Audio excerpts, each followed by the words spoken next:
So I just finished teaching my community yoga class, which I do every week at a community center. And it's in the middle of the morning. So it's usually older people, retired people, people with like flexible work schedules, but it's mainly retired people. It's a really fun chill class. And for the first time in a really long time, I had someone walk out about halfway through. And it was this woman. She was new. She's probably retired, maybe like 60s or so. She actually seemed like she was in great shape. And I had talked to her a little bit before class. She said she had been taking a class at a different center and it was I think she said too hard. There was too much, too much hip opening stretches or something like that. And I was like, okay, like, everyone just kind of does what they want here. Like if you need to take a break, if you want to do a second pose, like my class is a very chill class. I give people lots and lots of options. Hi, Neppy. And I usually start with the easiest, most accessible pose. And then I add on. I'll be like, hey, if you want to add some extra heat or sensation, you can do X, Y, and Z. Please choose what works best for your body. And I could tell this woman wanted to do the hardest variation of the poses, but it just wasn't working for her. And she got frustrated and I could kind of tell where it was going. And I could tell she was kind of looking around like people were judging her, but I mean, they weren't. Most yoga people are honestly the nicest, least judgmental people. And most people are just too focused on their own practice. And she was actually more advanced, to use that word, than a lot of the regulars that come. A lot of the women that come to that class and the men have had knee replacements, hip replacements, so they really modify. Some of them will just skip a pose. That is so fine. I love that. Always, take control of your body, respect your autonomy, do whatever works for you.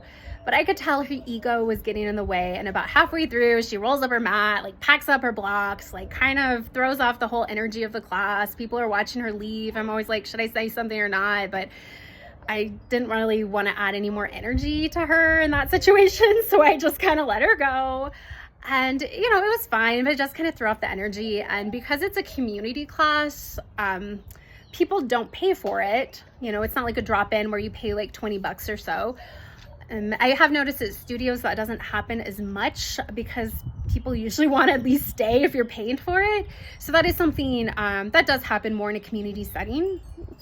But I just want to tell anyone who's going through this, it's not that big a deal. Just let it go. Like most of us are going to have to modify our practice if we do it for a long time at some point. Our practice in our 70s and 80s is going to look very different than our practice in our 20s. If we're pregnant, if we're postpartum, if we're dealing with a surgery or an illness, we're gonna have to take it down a notch, and that is okay. And that is something I love about yoga. It's not competitive, leave your ego. Maybe you even slept weird or your body's just feeling weird, so you have to do a very easy practice. That is fine. So we don't have to take ourselves so seriously. We don't have to storm out of a yoga class if we can't do the most intense variation. Just let it go. And that's one of the great lessons of yoga I love, is that it really does work with our ego and kind of knocks us down and teaches us to let go of our ego, that we're not always going to have the best practice. We're going to hopefully do the best practice for us. And that is going to change throughout our life cycle. I hope to have a lifetime practice. I started probably consistently in my early 20s. I'm now 38. I've had 2 babies.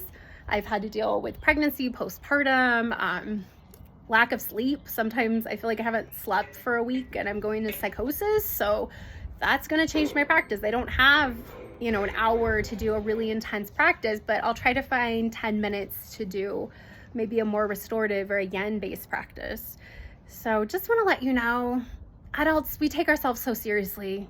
If you have kids or ever around kids, they are not afraid to be really bad at something and still have fun. And that's something I think as adults need to learn from them. I mean, think about when babies learn to walk. I mean, they fall down constantly. Like, it's a total mess.